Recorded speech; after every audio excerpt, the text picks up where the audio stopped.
अभिवादन स्वीकार कीजिए ब्रजेश मिश्रा का और आप देखना शुरू कर चुके हैं द डिबेट। बहन भाइयों, ईरान वार 12वें दिन में प्रवेश कर गई है। अब यह किसी एक देश की लड़ाई नहीं, किसी दो देश का एक देश पर हमला नहीं, बल्कि ये एक क्षेत्रीय युद्ध यानी रीजनल वार में तब्दील हो गया है।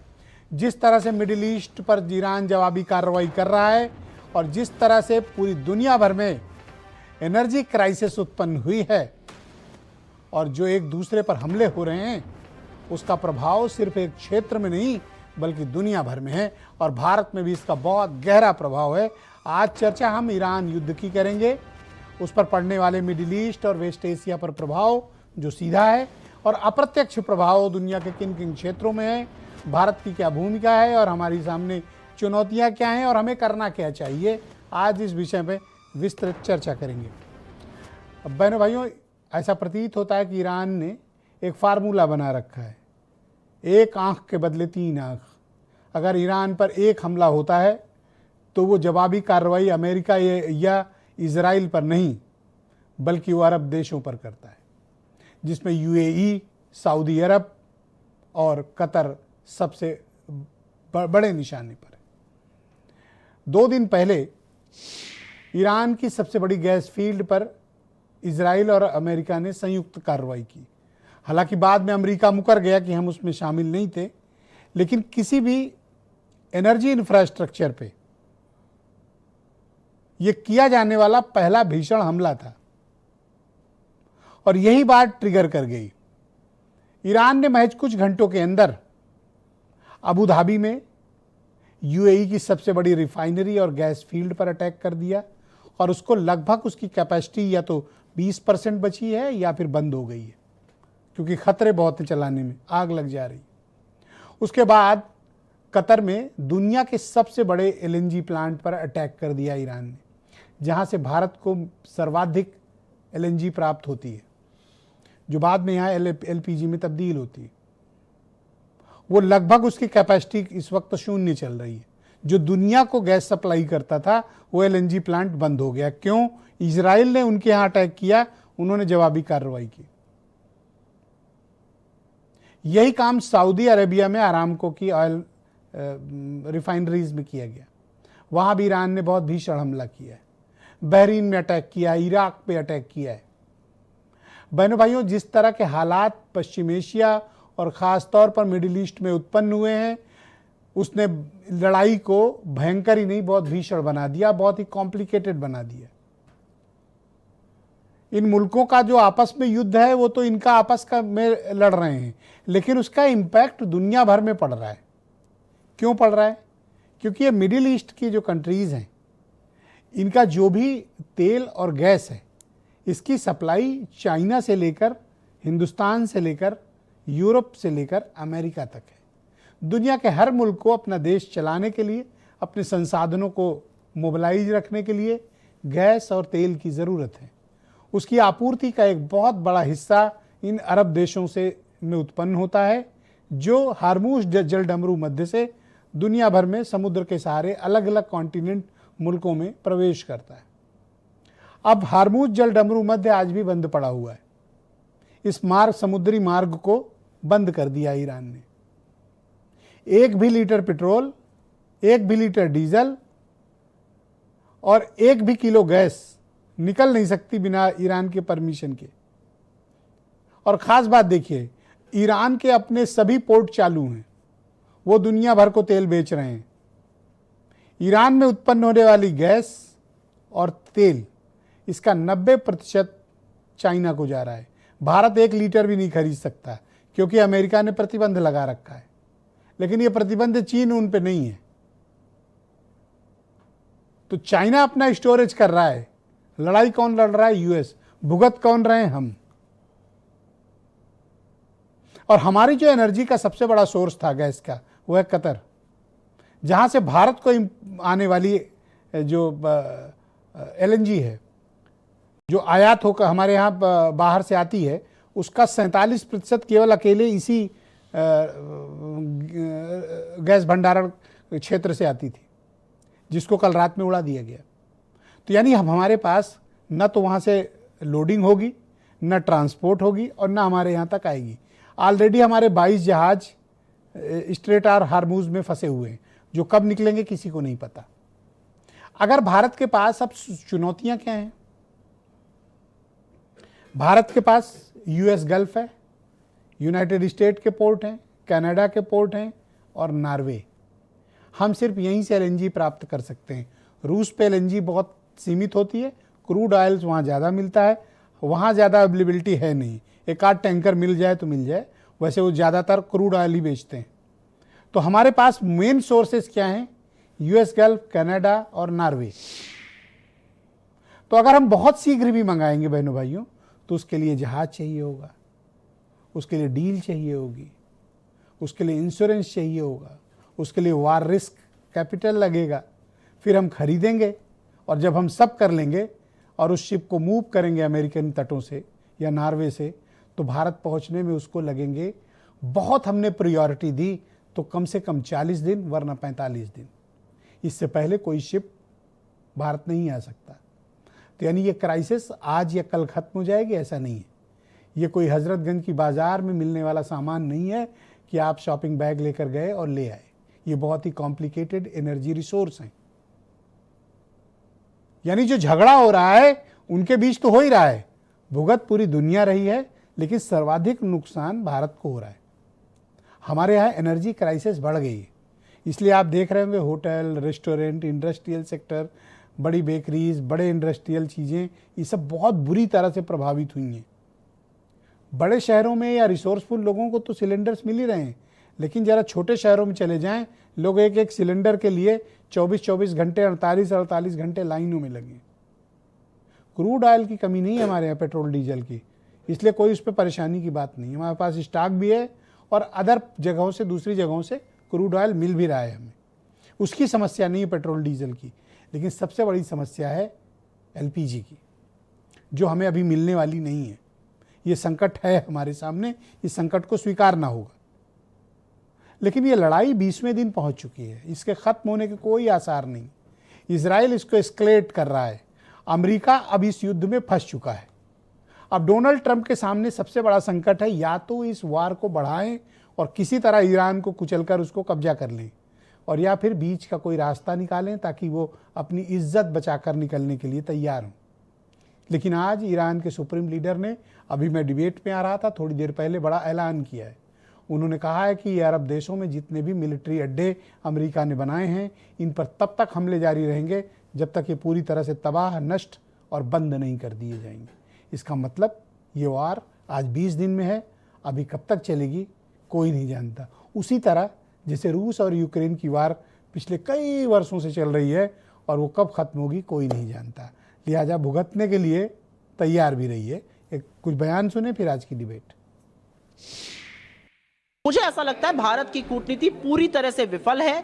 लाल लाल लेजर आंखों से कूटनीति नहीं चलती है, जबरन गले पड़ के गलबैया करके कूटनीति नहीं चलती। और विफल कूटनीति का नतीजा आज गैस के दाम, आज पेट्रोल डीजल, आज जो किल्लत हो रही है, आज जो प्लास्टिक इंडस्ट्री, जो फैक्ट्रीज बंद हो रही है, उसमें नजर आ रही है। मुझे लगता है सरकार जो है वो मुगालते में जी रही है। सरकार को कोई फर्क नहीं पड़ रहा है कि लंबी लंबी लाइनें लगी हुई हैं। नोटबंदी में लाइन में खड़ा किए, फिर कोरोना की लाइन में खड़ा किए, बोले तो आनंद ही नहीं आया। अब गैस सिलेंडर की लाइन में खड़ा करो, गैस सिलेंडर की लाइन में पूरा देश खड़ा है। तो देखिए, लाइन में खड़ा होना इस देश की नियति बन गई है प्रधानमंत्री नरेंद्र मोदी जी के राज में। और हमारे पास जो क्रूड ऑयल है उसका पर्याप्त भंडार है। 2 महीने से ज्यादा का क्रूड ऑयल का भंडार देश में रिफाइनरीज के इन्वेंट्री में पड़ा हुआ है। गैस की भी देश में कोई किल्लत नहीं है। और जो स्ट्रेट ऑफ हॉर्मुज में भी जिन जहाजों पर भारत का तिरंगा है उनको भी सेफ एग्जिट प्लान दिया जाएगा। हमारे यहाँ किसी प्रकार की कोई समस्या नहीं है।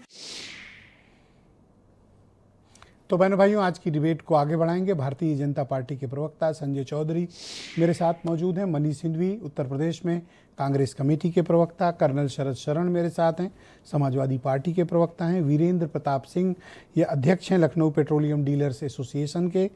कर्नल तेजेंद्र पाल त्यागी जी मेरे साथ कार्यक्रम में जुड़े हुए हैं। और आज के खास मेहमान डॉक्टर करोरी सिंह, फॉरेन मामलों के इस देश के टॉप एक्सपर्ट, और वीरेंद्र सिंह जी हमारे नेशनल हेड।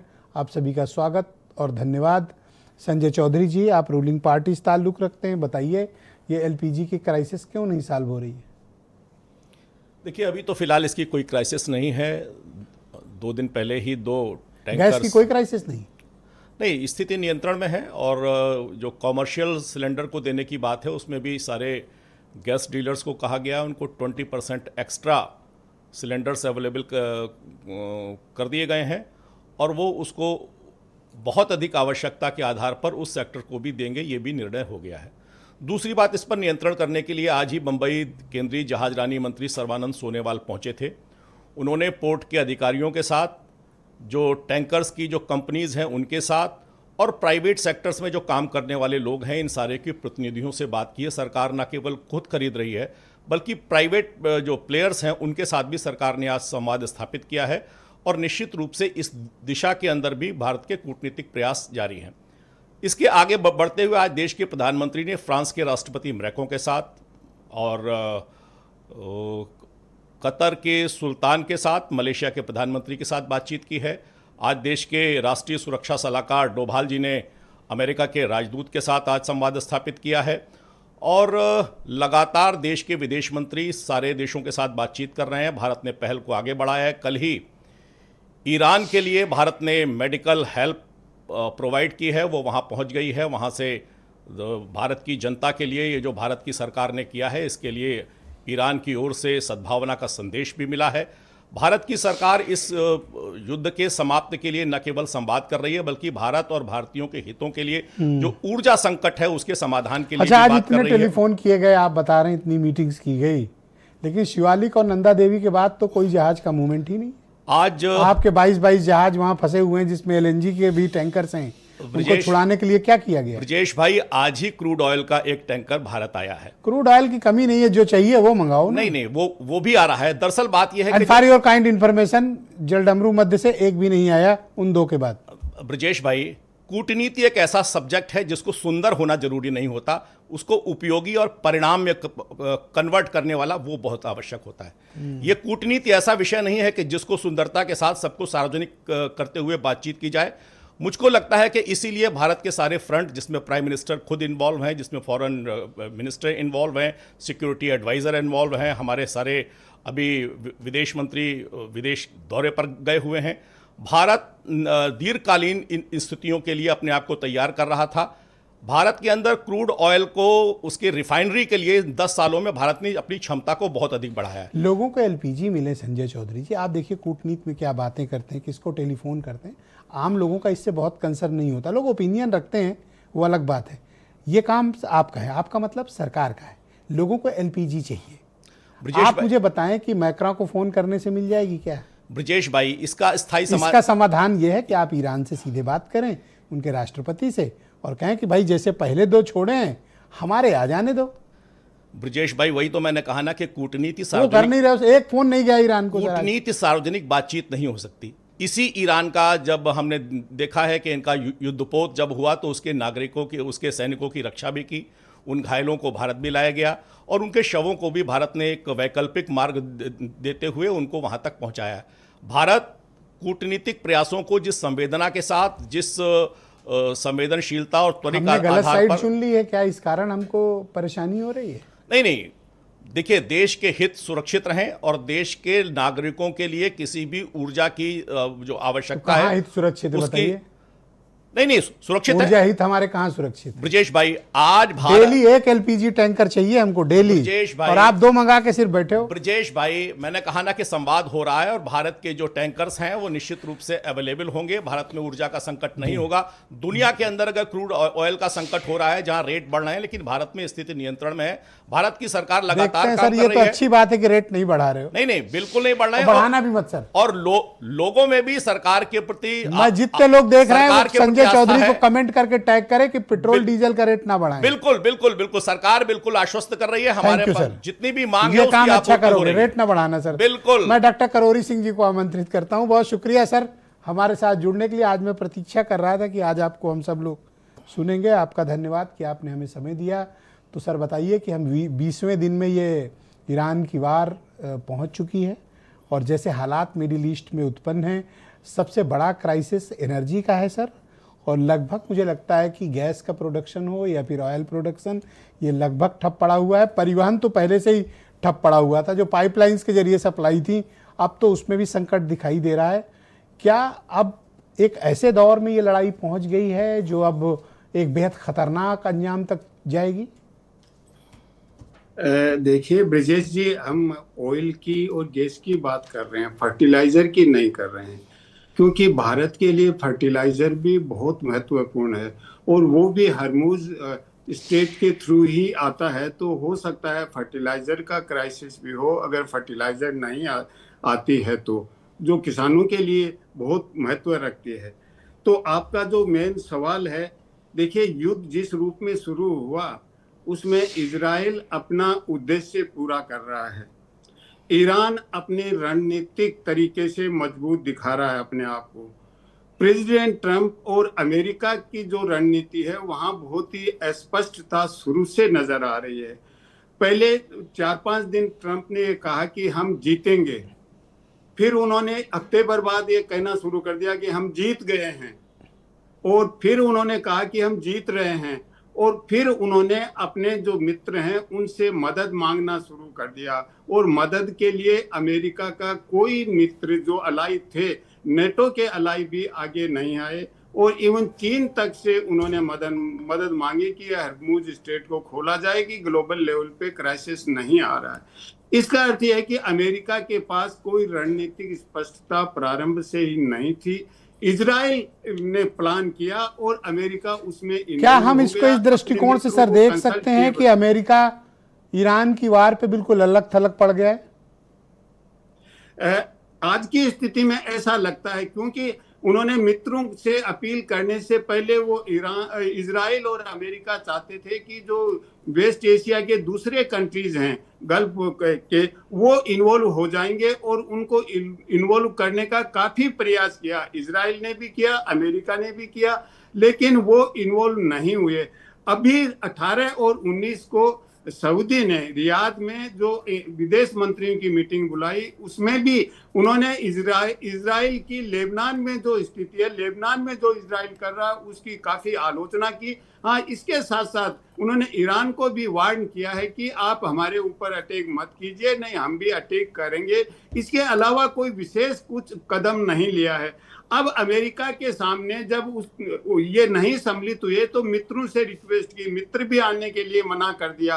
तो अब अमेरिका फिर प्रयास कर रहा है कि ये जो वेस्ट एशिया के कंट्री हैं ये ईरान के अगेंस्ट में तैयार हो जाते हैं, तो हो सकता है कि अमेरिका के लिए कोई रास्ता निकल आए। अदरवाइज अमेरिका वार में जिस तरीके से फंस गया है, और ये घरेलू स्तर पे भी ट्रंप का जो विरोध हो रहा है वो भी ट्रंप के लिए बहुत ही खतरनाक हालत है, क्यों नवंबर में वहां चुनाव होने हैं।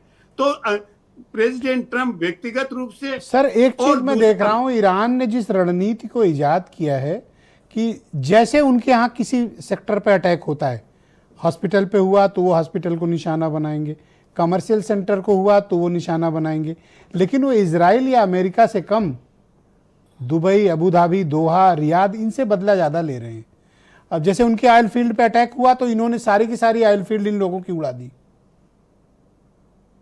देखिए इसमें पेट्रो डॉलर का इन्वॉल्वमेंट है, क्योंकि अमेरिका ने 71 में जब गोल्ड से डॉलर को डिस्कनेक्ट किया तो दुनिया की करेंसी डॉलर से कैसे कनेक्ट हो, इसके लिए उन्होंने 1974 में सऊदी से ये एग्रीमेंट किया कि जो भी ऑयल खरीदेगा वो डॉलर में खरीदेगा, और उसको सब जो ऑयल प्रोड्यूसिंग कंट्री हैं उन्होंने फॉलो करना शुरू कर दिया, और वहां से पेट्रो डॉलर की स्थिति बनी। और अमेरिका की मजबूती का सबसे बड़ा कारण है डॉलर का स्ट्रॉन्ग होना, और डॉलर एक रिजर्व करेंसी होना। तो इसके लिए पहला ब्रिक्स चैलेंज आया, उसको ट्रंप ने बिल्कुल धमकी दी, और दूसरा पेट्रो डॉलर के रूप में ये नहीं हो, ईरान भी यही स्ट्रेटेजी। तो सर जो आम आदमी के मन में एक सवाल है कि 20 दिन हो गए, ये वार क्या खत्म होती दिख रही है या फिर अभी एक्सक्लेट होगी, बढ़ेगी? देखिए अभी मुझे नहीं लगता कि कहीं भी खत्म होने के कोई चांसेस बन रहे हैं, क्योंकि बैक चैनल डिप्लोमेसी जरूर चल रही है, जैसे रशिया भी बैक चैनल डिप्लोमेसी चला रहा है, दूसरा टर्की है, सऊदी है, ये सब बैक चैनल डिप्लोमेसी तो चला रहे हैं, लेकिन मध्यस्थता करने को कोई आगे आएगा और कोई ऐसा नहीं लग रहा है कि मध्यस्थता करेगा। Thank you sir. क्योंकि भारत ने भी जो अब अमेरिका बातचीत के की साथ है, कौन मध्यस्थता करने की क्षमता रखता है सर, ये भी तो विषय है ना। अमेरिका के देखिए, मामले में कौन पड़ेगा? देखिए, जब संकट से उभरते हैं, पहले ओमान ने किया था, जब अमेरिका और ईरान को नजदीक लाए, समझौते की वार्ता चली, तो ओमान दोनों तरफ से बातचीत कर रहा था, उसकी बात उसको बता रहा था, उसको बता रहा था, 2 दौर की बात चली जेनेवा में, शायद वो कुछ आगे भी बढ़ गई थी, लेकिन मीनवाइल इजराइल ने अटैक कर दिया तो वो वार्ता वहीं पे रुक गई। तो ऐसा नहीं है कि मध्यस्थता कोई नहीं कर सकता। जी, बहुत शुक्रिया। मैं मनीष सिंघवी, अपोजिशन पार्टी कांग्रेस के प्रवक्ता हैं। मनीष जी, स्वागत है आपका। तो ये ईरान की वार ने जो एक अभूतपूर्व संकट पश्चिम एशिया और ख़ास तौर पर मिडिल ईस्ट, साउथ एशिया और हमारे देश के लिए उत्पन्न किया हुआ है, अपोजिशन पार्टी होने के नाते आप इस वार को किस अंजाम तक पहुंचते देख रहे हैं? दूसरा, जो एनर्जी क्राइसिस और ख़ास तौर पर मैं एलपीजी का जिक्र करना चाहता हूं, वो क्राइसिस बहुत गहरी है। क्या भारत की सरकार उसे इस इशू को ठीक ढंग से एड्रेस कर पा रही है या नहीं? मैं 2-3 महत्वपूर्ण बातों से अपनी बात की शुरुआत करना चाहूँगा, जिससे आप लोग भी सहमत होंगे। इसमें कहीं कोई दोमत नहीं कि ईरान हमारे लिए एक बहुत महत्वपूर्ण एनर्जी सप्लायर है। इसमें कहीं कोई दोमत नहीं कि ईरान दुनिया के तेल गैस की कीमतों को प्रभावित करता है। इसमें कहीं कोई दोमत नहीं कि खाड़ी देश भारत के लिए तेल, गैस और फर्टिलाइज़र के बड़े सप्लायर हैं। इसमें भी कहीं कोई दोमत नहीं कि गल्फ़ कंट्रीज़ जैसे Bahrain, Qatar, Kuwait, Saudi Arabia में हमारे लगभग 1 करोड़ लोग रहते हैं और वहाँ से काम करते हैं, वहाँ पर पैसे भेजते हैं कमा के। जी, तो ये 4 महत्वपूर्ण बिंदु हो गए। अब इस पर देखिएगा, रणनीतिक स्वायत्तता एक शब्द है, स्ट्रेटेजिक ऑटोनॉमी, कि हम अपने फॉरेन पॉलिसी के डिसीजंस बिना किसी दबाव में आए लेंगे। जैसे सालों तक हमने क्या किया, हमने वेस्ट से भी अपने संबंध अच्छे रखे, क्योंकि हमारी आर्थिक और सुरक्षा संबंधी मतलब वहाँ से सॉल्व हो रहे थे। हमने रूस और ईरान से भी संबंध ठीक रखे, क्योंकि ऊर्जा संबंधित हमारे काम वहाँ से हो रहे थे। इसी को स्ट्रेटेजिक ऑटोनॉमी कहते हैं। लेकिन अब हुआ क्या कि छोटे छोटे पूर्वाग्रह और विश्वगुरु की अपनी जो कुंठाएं थीं, उसके तहत हमने गड़बड़ी की। हमें करना क्या था, हमने लड़ने वाले देशों से बराबरी दूरी बना के रखनी थी। हमें पता था कि ईरान, इजराइल और उस एरिया में, चूंकि ये बहुत दिन से पक रहा था, पिछले जून में भी अगर आपको याद होगा तो 7 दिन 8 दिन के आसपास का युद्ध हुआ था, तो हमें वहाँ से अभी दूरी बनाए रखनी थी, एक स्ट्रेटेजी, एक रिजनेबल डिस्टेंस बना के रखना था। हमें इजराइल की यात्रा हम टाल सकते थे, हमने नहीं टाली। तीसरा, खामनेई साहब की हत्या पर अगर हम क्रिटिसाइज नहीं कर सकते थे तो कम से कम संवेदना मानवीय था कि हम संवेदना व्यक्त कर सकते थे, हमने नहीं किया। हमने किया क्या, इजराइल की तरफ अनावश्यक झुकाव दिखाया, शो किया हमने। मोदी जी एक वो फर्जी का वो क्या कहते हैं उसको, मेडल पहन के इतना खुश हो गए और वो ऐसा हमारे यहाँ साहब उसका चारण गीत गाए गए कि पूछिए मत। एक अनावश्यक का झुकाव दिखाया गया। खामनेई साहब की हत्या पर हम चुप रहे। आयरिस डेना हमारे क्या इंडियन ओशन में ईरान का जहाज हमारे क्या आया था प्रैक्टिस के लिए, डुबो दिया गया अमेरिका द्वारा, हम उस पर चुप रहे। और चौथी और महत्वपूर्ण बात साहब, ईरान के पर जब हमला हुआ तो उसको तो आलोचना हमने नहीं की, खामनेई साहब पर भी हम चुप रहे। लेकिन जब ईरान के खिलाफ यूएन में रेजोल्यूशन आया कि आप जो गल्फ कंट्रीज में हमला कर रहे हैं वो गलत है, तो हम उसमें शामिल हो गए। मूर्ख ब्लंडर है ये, मूर्खता की इम्तिहान है। आपने अपनी पिछली 50-60 साल की एक फैक्ट आप बड़ी चालाकी से छिपा गए। ईरान के ऑयल पर अमेरिका ने सैंक्शन लगा रखा है, प्रतिबंध, और भारत पहले से ही नहीं खरीद रहा है, न गैस, न पेट्रोल, न डीजल, न क्रूड, कुछ नहीं। गैस नहीं खरीद रहा है, बहुत थोड़ी सी मिलती थी, स्टेट ऑफ हॉर्मुज से तो आ रहा है, वो आता है, रास्ता है ना। अगर मैं आपके दरवाजे से गुजरूं तो आपका क्या उसमें है, आपने जो तो बंद कॉमन किया रास्ता है, आपने है। जो बंद किया उसमें अब आप गुंडाई से उसको रोक लो, अलग बात है। भाई आप तो फॉरेन पॉलिसी और जो डिप्लोमेसी है उसको, मैंने जो अपने यहाँ पर तर्क रखे, आप उससे असहमत हैं? आप मुझे केवल ईरान के साथ भारत के ईरान व्यापारिक, अरे अभी यही मोदी जी क्यों गए थे? मोदी जी क्यों गए थे ईरान? मोदी जी ईरान क्यों गए थे? मैंने पैरवी की थी कि होना चाहिए। नहीं, मोदी जी क्यों गए थे ईरान? चाबहार पोर्ट पे क्यों डील करके आए थे? मैं रणनीतिक स्वायत्ता की बात कर रहा हूं, उससे असहमत हैं? आपको ये पूछना चाहिए आप कि ये कह रहे LPG हैं कब कि आएगी? अमेरिका आजकल हमारा तय कर रहा है कि हमारी फॉरेन पॉलिसी क्या होगी, हमारी इकोनॉमिक पॉलिसी क्या होगी, हम कहां से क्या करेंगे। अच्छा अमेरिका चलो, तय वो कर रहा है। रास्ता बंद है स्ट्रेट ऑफ हार्मूज का। लोग आजकल सही नदी गोमती नदी को कम जानते हैं। हमारे देश में आजकल लोग स्ट्रेट ऑफ हार्मूज के एक्सपर्ट बने हुए हैं। किसी गली चौराहे पे चले जाओ, सब आजकल ही पूछते हैं क्या हुआ, खुला कि नहीं खुला, उन्हें गोमती। मुझे एक मैं सवाल जानना और- चाहता हूं कि अभी तो गैस की क्राइसिस सामने विजिबल है, ठीक है, सरकार का कहना भी कर्तव्य है, क्योंकि अगर कह देगी क्राइसिस है तो पैनिक फैलेगा, इसलिए बेटर है ना कहे सरकार, लेकिन समस्या है। आप क्या सजेस्ट करते हैं कि हमें गैस कहां से मिल सकती है? ये आप भी जानते हैं और इस डिबेट में बैठा हर एक आदमी जानता है कि अगर आज आप सोच लें कि आपको क्या करना है तो कुछ ना हो पाएगा, क्योंकि तुरंत कुछ नहीं होता है।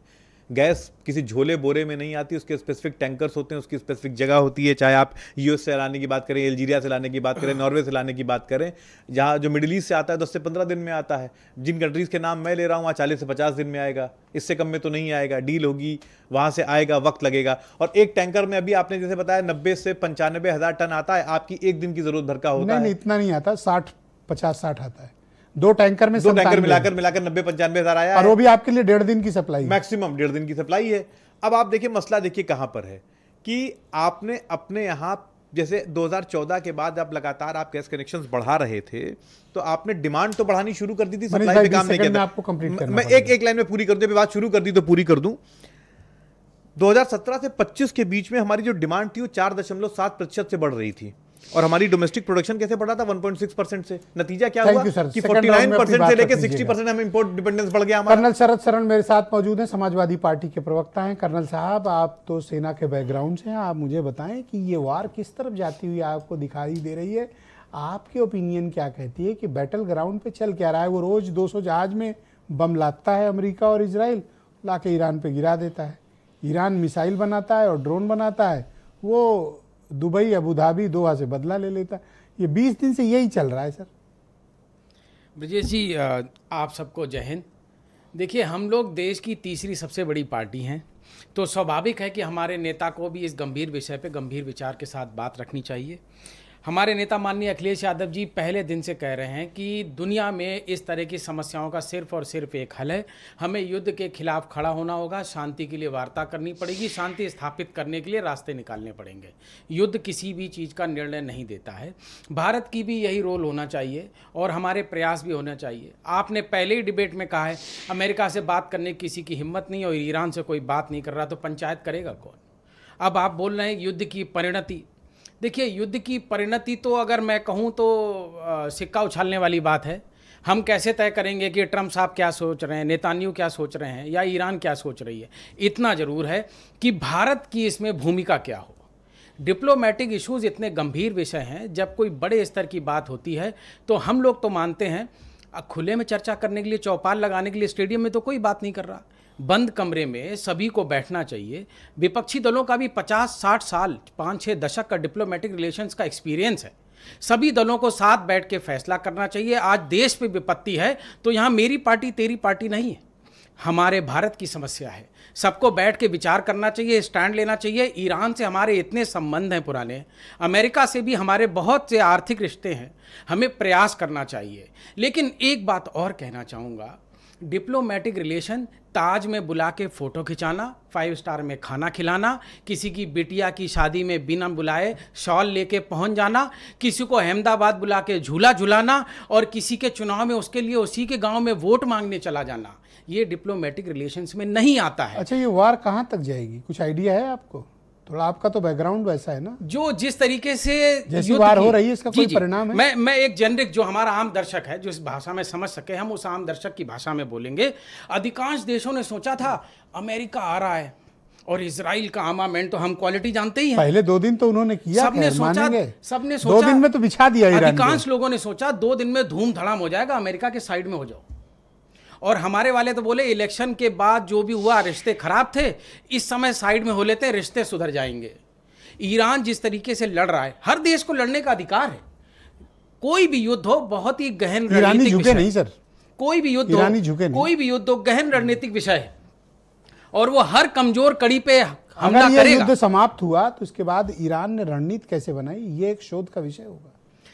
मैं इस पे थोड़ा सा अगर आप समय दें, देखिए ऐसा है, अमेरिका का आप इतिहास देख लीजिए, जो भी हठी प्रकृति का होता है, दम्भी और घमंडी प्रकृति का होता है, उसको लगता है हम पैसे वाले हैं, हथियार वाले हैं, हमारे पास गाड़ी हैं, घोड़े हैं, जानवर बंधे हुए हैं। उसकी मानसिकता गांव में जो होती है, अमेरिका भी दुनिया में इसी मानसिकता के साथ चलता है। इसीलिए अफगानिस्तान, वियतनाम और जहां जहां उनके फोर्स, कर्नल तेजेंद्र पाल त्यागी जी मेरे साथ दिक्कत आई। मौजूद हैं। कर्नल साहब, आपका त्यागी जी बहुत शुक्रिया। तो हमारे दर्शकों को बताइए कि ये वार तो एक नेक्स्ट लेवल तक जा रही है। मुझे लगता है कि ये गंभीर और ख़तरनाक परिणाम हो सकते हैं, क्योंकि जिस तरह से अमेरिका और इजराइल ईरान पर कार्रवाई कर रहा है और ईरान पलटवार कर रहा है, मुझे लगता है कि आने वाले दिनों में कोई बहुत बड़ी घटना ना हो जाए। बड़ी घटना होता है एनीथिंग, कुछ भी हो सकता है। एक तो मुझे बड़ा ताज्जुब हो रहा है कि फौजी जो केवल देश के लिए काम करते हैं वो पता नहीं पार्टी से कैसे जाके ज्वाइन हो जाते हैं। खैर, नेवरदलेस, अब मैं आपको ये बताना चाहता हूँ कि जो ईरान की तरफ से ड्रोन आता है उसमें बारूद होता है किलो में, और जो उसकी मिसाइल होती है उसमें बारूद होता है क्विंटल में, और जो अमेरिका और इजराइल की तरफ से बम गिराए जाते हैं उसमें बारूद होता है टनों में।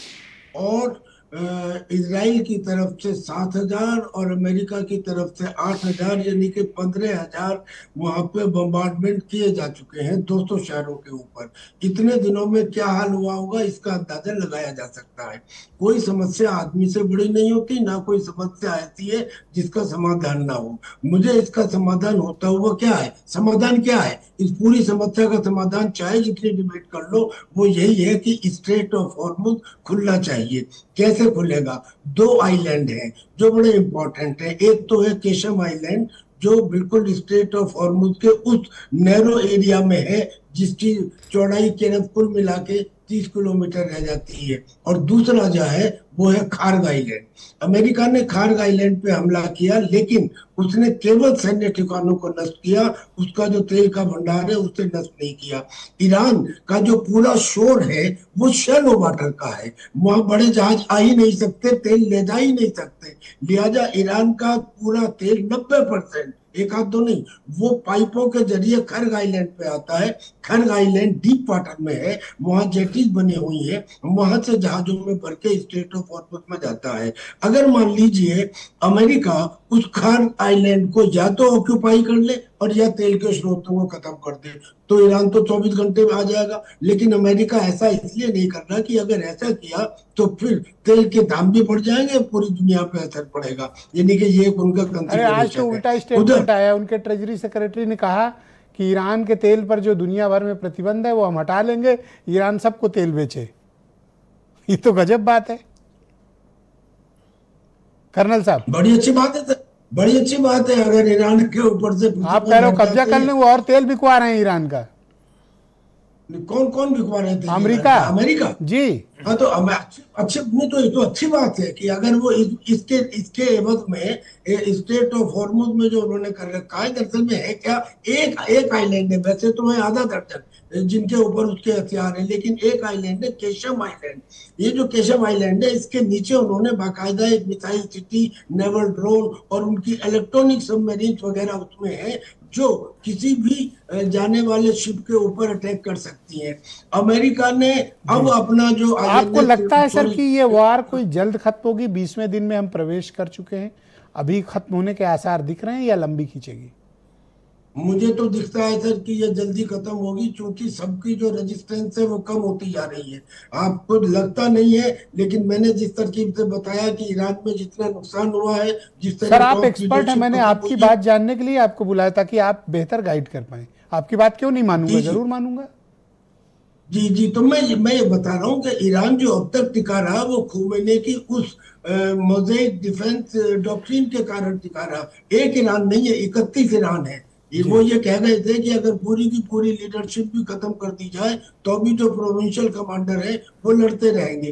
तो वो प्रोविंशियल कमांडर 31 जो है उनकी एक लिमिट आ चुकी है। अब चूंकि जितना नुकसान हुआ है उधर अमेरिका को जो शुरू में कर देना चाहिए था वो अब प्लान कर। जी बहुत शुक्रिया सर, कृपया हमारे साथ बने रहिएगा। मैं Virendra Pratap Singh, Lucknow petroleum dealers association के अध्यक्ष हैं। वीरेंद्र जी, आप मुझे बताइए कि पेट्रोल, डीजल और गैस की क्या स्थिति है उत्तर प्रदेश में? अब देखिए भाई साहब, 4-5 दिन तो युद्ध के समय हम लोगों के यहाँ काफ़ी क्राइसिस हुई थोड़ी बहुत, लेकिन अब तो एकदम नॉर्मल ही है। कहीं पर न पेट्रोल का संकट है न डीजल का संकट है, और हम लोगों की जो सेल थी पहले थी उसी हिसाब से आज की तारीख में अब नॉर्मल हो गई, नॉर्मल हो गई है। कोई अब कोई स्टोरेज तो स्टोरेज नहीं हो पा रहा है, नहीं हो रहा, लेकिन शासन का एक है कि जैसे मान लीजिए कोल्ड स्टोरेज हैं, हॉस्पिटल्स हैं, पहले ड्रम में तेल ले जाते थे, लेकिन आज की तारीख में एकदम मना है। फिर भी जो हम लोगों का नियमानुसार है तो जो स्पेसिफिक उसके कैंस हैं जो मिलिट्री उसमें अप्लाई होते हैं, उन्हीं में 25 लीटर 20 लीटर देने का है। और अगर दिन भर डीजल ढोते हैं ये लोग, न ढोना पड़ेगा भाई, सब ले जाना पड़ेगा। और उसके अलावा मान लीजिए 5 लीटर पर घंटा खर्चा हो रहा है, तो हर 2 घंटे में आपके यहाँ कैन लेके खड़े रहे आते हैं चौधरी जी, आते हैं। और कुछ तो व्यवस्था दो। गैस का भी अब जो है देहात में तो एकदम कहीं पे कोई भी प्रॉब्लम नहीं है, अभी शहर में थोड़ा बहुत जो भी है जी, क्योंकि शहर में उसका उपयोग भिन्न भिन्न उसमें होता है, लेकिन घरेलू गैस का कहीं पर कोई संकट नहीं, बिल्कुल सामान्य है। सामान्य है। होटल को भी मिल रही होगी, रेस्टोरेंट को भी मिल रही होटल होगी। रेस्टोरेंट वाला तो थोड़ा सा उसमें दिक्कत है उसके, क्योंकि कमर्शियल सिलेंडर को अभी आप भी कह चुके हैं, सब लोग ये जो लाइन लगा है ये सुबह मॉर्निंग वॉक के लिए लगाता होगा लाइन? नहीं, लाइन तो इसके थोड़ा पहले बहुत तफरी कर लेंगे, घूम इसके लेंगे, पहले भी जो सुबह लग जाएंगे। जो अन्य लोग बोल रहे हैं, इसके पहले भी भिन्न भिन्न बार देश संकटों में फंसा है, और उस समय संकट में क्या था और आज की तारीख में जिस तरह से सबको, पूरी जनता को सुविधाजनक तरीके से मिल रही है, क्योंकि इस बार पूरी मॉनिटरिंग चल रही है और मॉनिटरिंग के साथ ठीक भी है जी। बहुत क्योंकि शुक्रिया डीलर आपका, सब संतुष्ट है। वीरेंद्र सिंह जी हमारे नेशनल हेड हमारे साथ कार्यक्रम में जुड़ चुके हैं। वीरेंद्र जी अभी आए नहीं, वीरेंद्र जी का कनेक्ट हम करने की कोशिश कर रहे हैं। संजय चौधरी जी, आप मुझे बताइए कि ये क्राइसिस तो दिख रही है, विजिबल है ना, लंबी लंबी लाइनें गाँव में लगी हैं, छोटे शहरों में भी लगी। आज मैंने अमरोहा का एक वीडियो देखा, उसमें तकरीबन 3 किलोमीटर लंबी लाइन लगी थी और लोग सुबह 4-4 बजे से लाइन में लगे। क्या वो शौकिया लगे हुए हैं? ब्रजेश भाई, सबकी बात हुई है तो सबके जवाब मैं दे दूं तो बहुत बेहतर होगा। ब्रजेश भाई, आपको याद होगा जब रूस और यूक्रेन में युद्ध शुरू हुआ था तो भारत में इस तरह की अफरा तफरी मच गई थी और विपक्षी दल ने कहना शुरू कर दिया था कि यूरिया तो रूस से ही आता है, इसलिए भारत की तो पूरी की पूरी कृषि की व्यवस्था समाप्त हो जाएगी और भारत का कृषि संकट में आ जाएगा। एक और बात कही गई थी कि चूंकि रूस पर प्रतिबंध लग गया है, रूस और यूक्रेन में गेहूं का बहुत उत्पादन होता है, वहां से अब जा नहीं पाएगा तो गेहूं का संकट हो जाएगा। लेकिन हमने देखा है कि भारत की डिप्लोमेसी ने इन दोनों चीज़ों का समाधान किया और कोई भी संकट उत्पन्न नहीं हो पाया, बल्कि इस युद्ध में भारत ने अपने निगोशिएशन के माध्यम से, अपनी कूटनीति के माध्यम से सस्ती दरों पर तेल खरीदकर विश्व को भी और भारत को भी, जो भारत की क्षमताएं थी, उस पर नियंत्रण पाया। आज की जो स्थिति है, भारत का नेतृत्व तो लगातार बातचीत के रास्ते पर है, युद्ध के समाधान के लिए भी रास्ते पर है और दोनों पक्षों के साथ जो भी संवाद है उस पर भारत कायम है। और ऊर्जा के दोनों ही पहलू, गैस पर भी और क्रूड ऑयल पर भी, निश्चित रूप से देश के अंदर कोई समस्या नहीं होगी, देश में इसकी कमी नहीं होगी। इसके लिए सरकार प्रतिबद्धता के साथ काम कर रही है। मैंने कहा ना कि सरकार के सारे फ्लैंक, आज सर्बानंद सोनोवाल जिस तरह से बॉम्बे में जाकर उनके जो 3-4 बड़े सेक्टर्स हैं, बंदरगाहों पे भी, जो टैंकर्स के एसोसिएशंस हैं उन पर भी, और जो रिफाइनरी का काम होता है उसके लिए भी, डिस्ट्रीब्यूशन के लिए कहाँ जल्दी से जल्दी किस बंदरगाह तक जो एलपीजी आ रही है वो पहुंच जाए, इसके लिए सरकार प्रतिबद्धता के साथ काम कर रही है। निश्चित रूप से समस्या ना हो इसके लिए भी काम है, आपूर्ति बनी रहे इसके लिए भी काम है, और विश्व में शांति हो इसके लिए भी काम है। और पुराने अनुभव बताते हैं कि भारत ने पहले के युद्धों के बीच में भी भारतीयों के लिए, भारतीयों के हितों के लिए भी और अपनी जरूरत के लिए भी समस्या का एक ऐसा समाधान किया है जो निश्चित रूप से इसमें भी एक अच्छा रास्ता निकालेगा। वीरेंद्र जी भी हमारे साथ इस कार्यक्रम में आ गए। वीरेंद्र जी, मैं देख रहा हूं कि इंटरनेशनल मार्केट में ऑयल और गैस की कीमतें बेतहाशा बढ़ रही हैं, क्राइसिस थोड़ी डीपन हो रही है, स्पेशली एलपीजी का संकट है, क्रूड ऑयल के संकट तो नहीं है भारत में, क्योंकि पेट्रोल डीजल तो बहुत सामान्य तरीके से लोगों को उपलब्ध हो रहा है। लेकिन ये वार किस दिशा में जा रही है वीरेंद्र जी? 20 दिन हो गया और लड़ाई जारी है, तो इसका मतलब कि ये युद्ध लंबा खींच रहा है। एकदम साफ है कि पश्चिम एशिया के देशों में भारी संकट है और नुकसान बहुत ज़्यादा हो रहा है, ये भी लोग देख रहे हैं। तेल ठिकानों पर मिसाइलें, रिफाइनरीज पर जो हमले हो रहे, देखिए कतर, सऊदी अरब, लेबनान, ईरान, ये सब तो बर्बादे हो रहे हैं, बच क्या रहा है यहाँ। और वो अपने यहाँ कहावत चलती है कि हम तो डूबे सनम, तुमको भी ले डूबेंगे। आज ईरान झुकने को तैयार नहीं है, अमेरिका और इजराइल लड़ रहे हैं। भारत में दो तरह की विचारधारा है, एक ईरान को सपोर्ट कर रही है, एक ईरान के लिए तटस्थ है। समस्या इस बात की है कि क्या ईरान की ओर से भारत को लड़ने की जरूरत है या अमेरिका की ओर से भारत को पैरवी करने की जरूरत है। क्या भारत को इस तरह के युद्ध में मुखर होकर अपनी बात कहनी चाहिए, जबकि उनके बगल में रसिया, चाइना, ये सब भी चुप्पी साधे हुए हैं। हमको गैस नहीं मिल रही है, इसलिए हमको जो है ईरान का साथ देना चाहिए। इस पर लोगों की अपनी अलग अलग राय है। जब मुस्लिम कंट्रियों में से तमाम देश नहीं बोल रहे हैं, वो देख रहे हैं तमाशा, सऊदी अरब तो हमला होने के बाद भी चुप है, तो आप सोच लीजिए कि किस तरह की स्थिति है। लेकिन इन सारे देशों में सबसे बड़ा देश ईरान है। ईरान की भौगोलिक स्थिति बहुत बड़ी है और वहाँ पर इतनी आसानी से युद्ध नहीं जीता जा सकता, इस बात को लोग समझ रहे हैं। लेकिन गैस नहीं मिलेगी, तेल नहीं मिलेगा तो दुनिया में अर्थव्यवस्था चरमराएगी। और ख़ास तौर से जो कल हुआ है, जिसको बोलते हैं कि जो गैस फील्ड है दक्षिण पार्स, जहाँ पर बताते हैं कि 1800 खरब क्यूबिक फीट गैस मौजूद है, जो पूरी दुनिया को 13 सालों तक गैस की सप्लाई दे सकता है ईरान में, जिस पे ये हमला हुआ है। तो हिल गया है कहा जाए पूरा इलाका, और ये एक बहुत बड़ा मामला है। और इसमें इजराइल ने अमेरिका को गच्चा देकर हमला कर दिया है, ये भी आप जान लीजिए कि वो अपने हित साध रहा है, अमेरिका को लिए है साथ में, लेकिन उसके हिसाब से जहां पर बमबारी नहीं होती वो दूसरी जगह कर देता है। तो इजराइल का इशू अपना अलग है। वैसे आज यूएई ने कहा है कि अगर ईरान उनके यहाँ हमले नहीं रोकेगा तो वो अब हमला करेंगे। तो इसका मतलब ये है कि ईरान पर एक दो देश और हमला करने की तैयारी कर रहे हैं। अब वो कर पाएंगे कि नहीं ये वो जाने हैं। और जहाँ तक रास्ता बंद है, तेल नहीं आ रहा है, गैस नहीं आ रही है, ये सब तो लोग पहले से जानते हैं।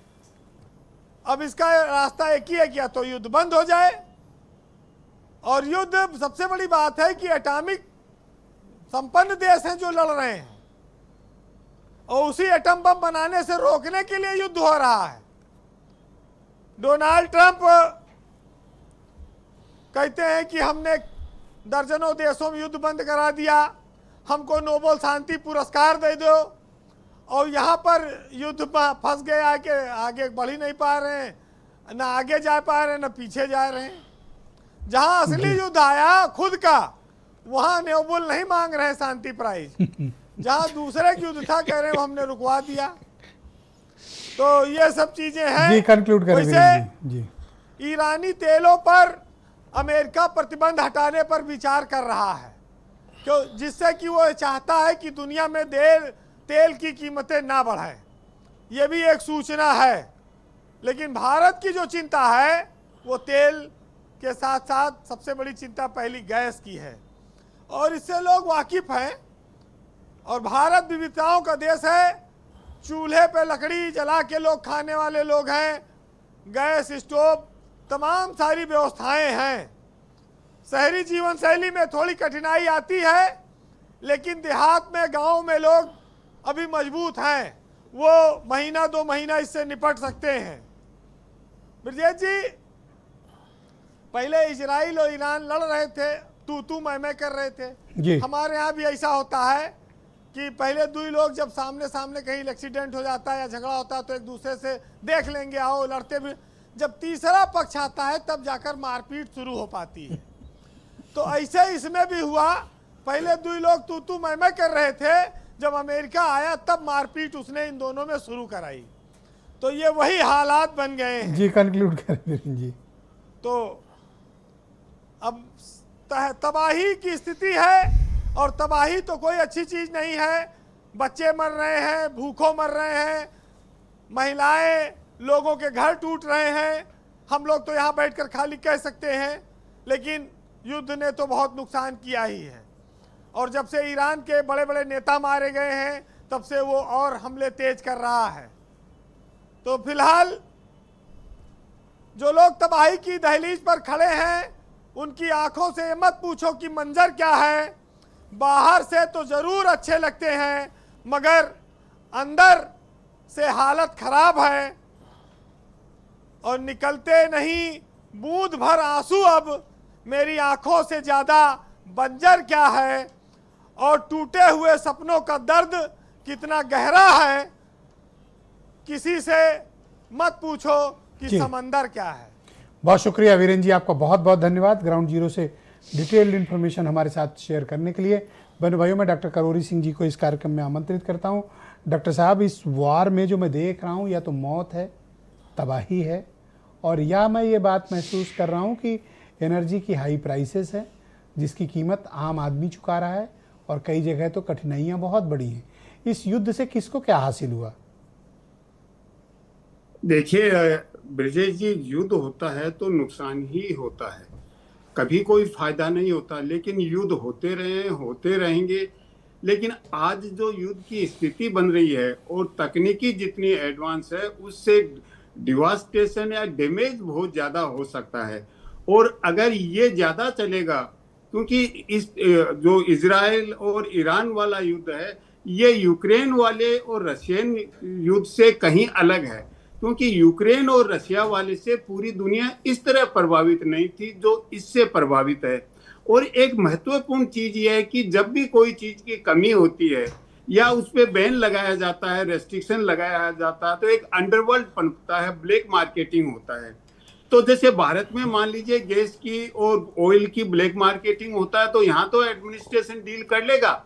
लेकिन ईरान पे जब रेस्ट्रिक्शन लगाया, बैन लगाया, तो स्मगलिंग शुरू हो गया, और 3 जहाज पकड़े गए हैं जो इंडिया ने पकड़े हैं। और इंडियन जो ओरिजिन का सर, बंदा वो होता क्या है कि जो शिप लेके ये लोग इंटरनेशनल वाटर पे आ जाते हैं, और वहां मार्केट ओपन होती है, वहीं डील हो जाती है।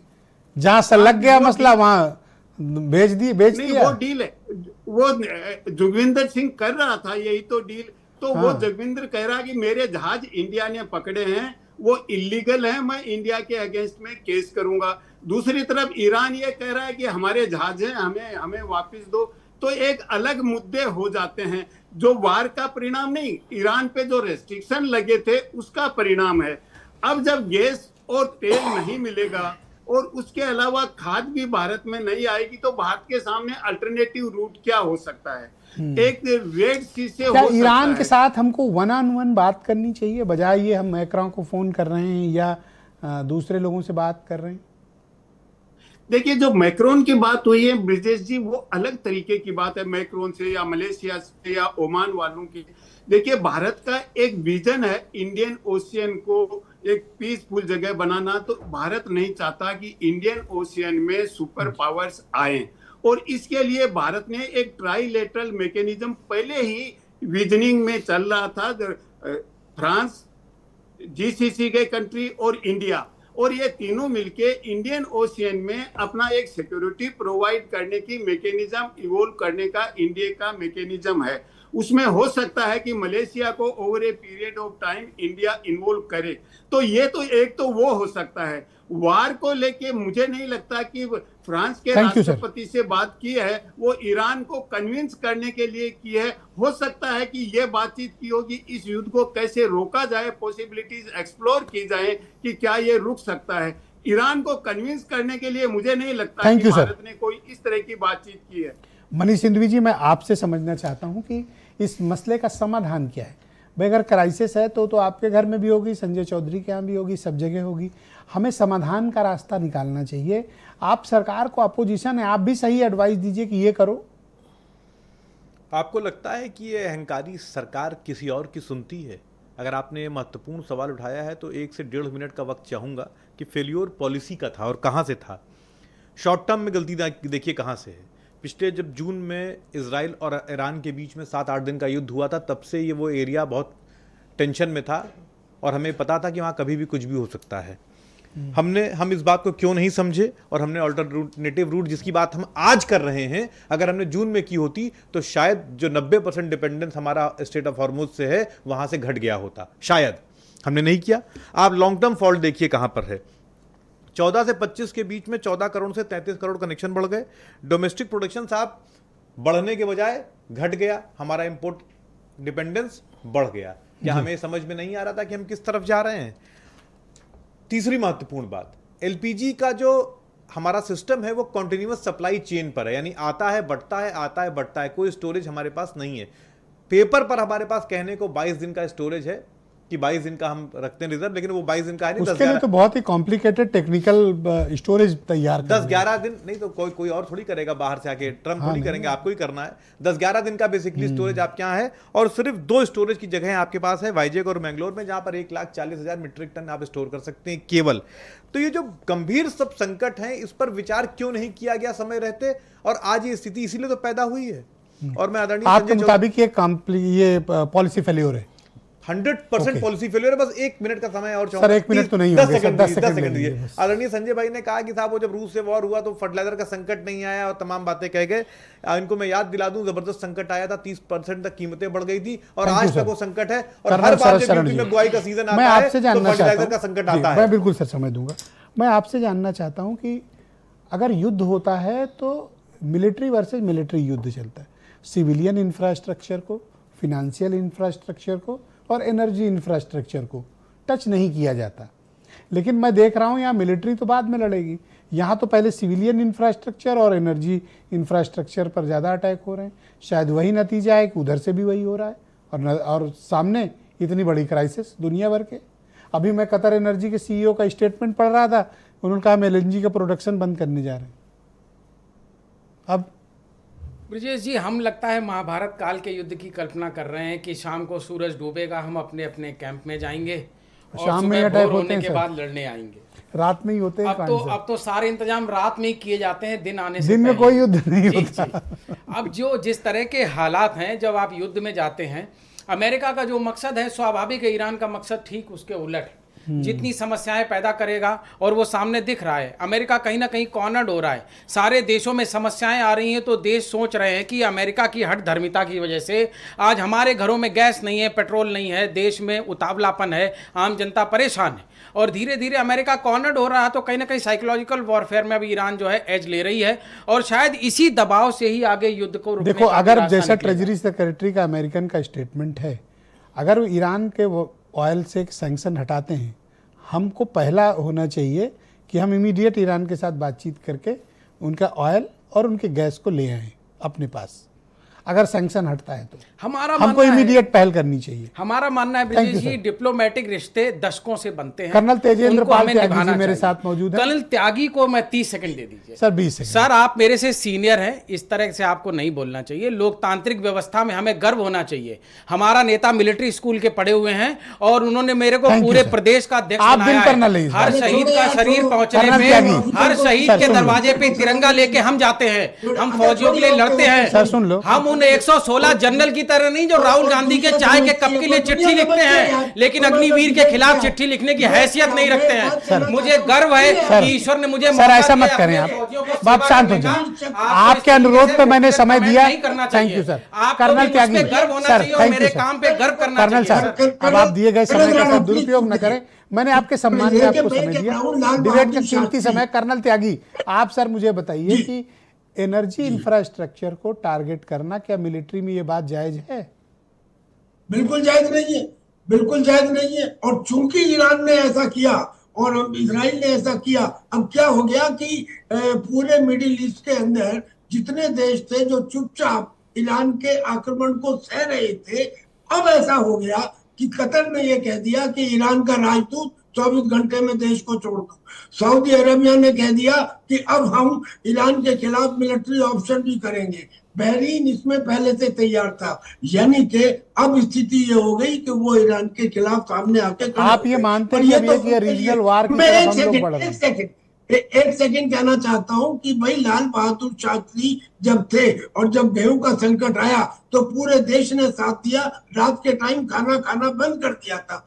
प्रॉब्लम को अगर आप कंपाउंड करना चाहते हैं, नहीं लुट गए मर गए फला हो गया, आपने बड़ा अच्छा सॉल्यूशन दिया है, मैं उसको सपोर्ट करता हूं कि अगर ईरान के ऊपर से प्रतिबंध हट गए हैं तो हमें फौरन करना चाहिए। और आप ना सर, हमें स्पष्ट होना चाहिए जो ईरान के साथ बातचीत करके डील कर लें। उनका एक जहाज था, अब आप गौर करिए, एक जहाज को तो डुबो दिया। थैंक यू सर, धन्यवाद सर। थोड़ा सा टाइम रिस्ट्रिक्शन है सर, मैं आपका शुक्रिया अदा करना चाहता हूं सर। मैं वीरेंद्र प्रताप सिंह जी को आमंत्रित करता हूं। वीरेंद्र जी, क्रूड ऑयल की समस्या तो नहीं है, मतलब आम जनता के लिए पेट्रोल डीजल की, पर गैस की प्रॉब्लम विजिबल है। क्या गैस की समस्या को दूर करने के लिए कोई गंभीर उपाय हो रहे हैं? एकदम भाई साहब, अब भारत सरकार ने 24/7 एकदम नियंत्रण कक्ष स्थापित किए हैं।